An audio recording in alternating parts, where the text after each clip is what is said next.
আমি একটা বাঙালি মেয়ে, বাঙালি মায়ের গর্ভে জন্মেছি। আমি বাংলা ভাষা বলতে ভালোবাসি।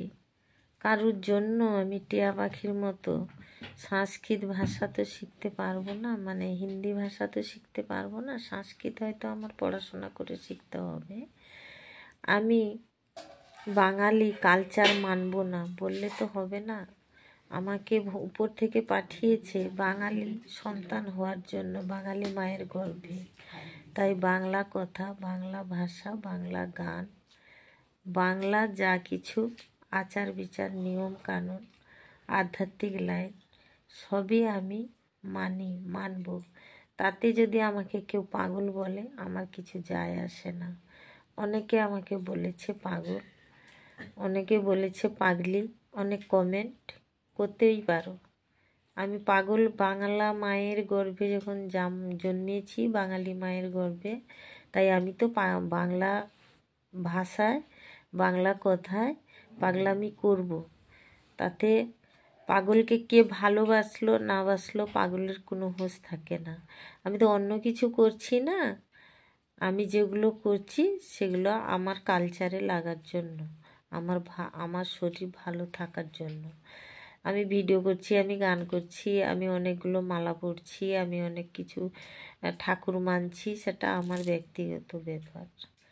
আমি এর জন্য কাউকে খারাপবাসি না। যারা করছো করো, সব বন্ধুরাই আমার কাছে সমান। কারণ আমি যদি একটা ভালো মানুষ হই, তাহলে 10টা খারাপ মানুষের এইসব কথা আমার শোনার শক্তি, সামর্থ্য, ধৈর্য, জ্ঞান সবই আছে। আপনারা বললে আমি রাগ করবে এটা একবারও ভেবো না।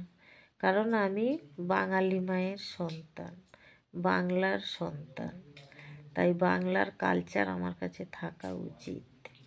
তাই আমি কখনো লজ্জাবোধ করি না। আমি অনেক জায়গায় যাই, অনেক কিছু করি, কিন্তু আমি গয়না পরি নাই। দেখেছো তো ভাই, আমি সত্যিকারে বাঙালি মেয়ে, তাই পাগলা সেজেছি, পাগলা সেজেই থাকবো।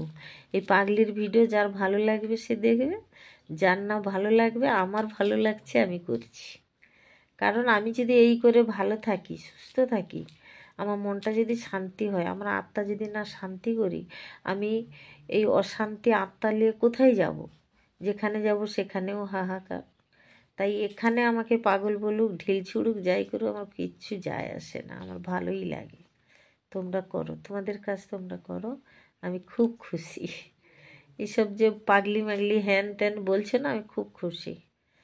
আমি পাগল হয়েই বাঁচতে চাই। আমি গান করি তো, আমি তো শুধু গাছের, নদীর, উমুক তুমুক, নিজে পটল, আলু, ঝিঙে, সজনে ডাঁটা এইসব নিয়েই গান করি। তোমরা বলতেই পারো, কারণ আমি তো পাগল। তাই আমি আমার প্রকৃতি, যেই প্রকৃতির সঙ্গে থাকি, যে শাকসবজির সঙ্গে থাকি, যেগুলো আমি খাই, সেগুলোকে সম্মান দিতে চাই।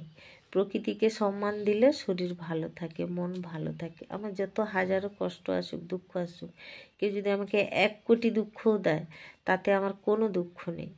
কারণ আমি তাদের সাথে মিশে থাকছি। আমি সবুজ জিনিসের কথাবার্তা বলে আমার মন শান্তি হচ্ছে, তাতে আমার কোনো প্রবলেম হচ্ছে না। তো আমি খুব ভালো আছি। আমি এইগুলোই করব, কারণ এগুলো আমার ভালো লাগে। আমি তো তার জন্যই এসেছি, এই যে গ্রামে সব সবুজ সবুজ ভিডিও করব। কারণ কি, আমার সবুজ জিনিসের সঙ্গে থাকতে ভালো লাগে।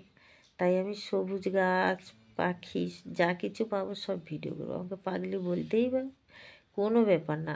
100, 200, 1 কোটি বার পাগলি বলে যাও, আমার নো টেনশান। আমি টেনশান করি না। আমি যদি আমার ঘরে নুনও না থাকে, তাও আমি বলি না যে নেই, আমি রান্নাই খেয়ে নিই। কারণ এটাই লক্ষ্মীশ্রী, এটাই ভগবানের বাচ্চা। এইভাবেই চলতে হয় সংসারে। একটা সংসার মেনটেনেন্স করা, সবাইকে মনে রাখা, আর দুঃখের দিন পার করা একটা পাগল না হলে পারে না। আমি পাগল, তাই জন্য আমি পারি। আমার পাগলের এইটাই বুদ্ধি, যে ঘর সংসারে যা থাকবে তাই দিয়ে ম্যানেজ করব। হ্যাঁ, আর তাছাড়া আমার কিচ্ছু প্রবলেম হয় না, কিচ্ছু হয় না। একটু কষ্ট লাগে, একটু শরীর খারাপ হয়, একটু শুয়ে থাকি, উঠে আবার কাজ করি, সমস্ত কাজ করি। এখনও আমি 100 লোকের রান্না করতে পারবো, কারণ কি আমাকে প্রকৃতি সেই শক্তি দিয়েছে। কারণ আমি প্রকৃতির সঙ্গে মিশে থাকতে চাই। আর প্রকৃতি সবুজ, প্রকৃতির যা গুণ সেটা বুঝবে না ভাই। যদি বট আসতে গেছে প্রত্যেক দিন পুজো করো, সে যে তোমার কত বিপদ উদ্ধার করবে তুমি ভাবতেও পারবে না। অনেক কিছু আছে পৃথিবীতে, আমি কিছুটা পেয়েছি প্রকৃতির কাছ থেকে, ভগবানের কাছ থেকে।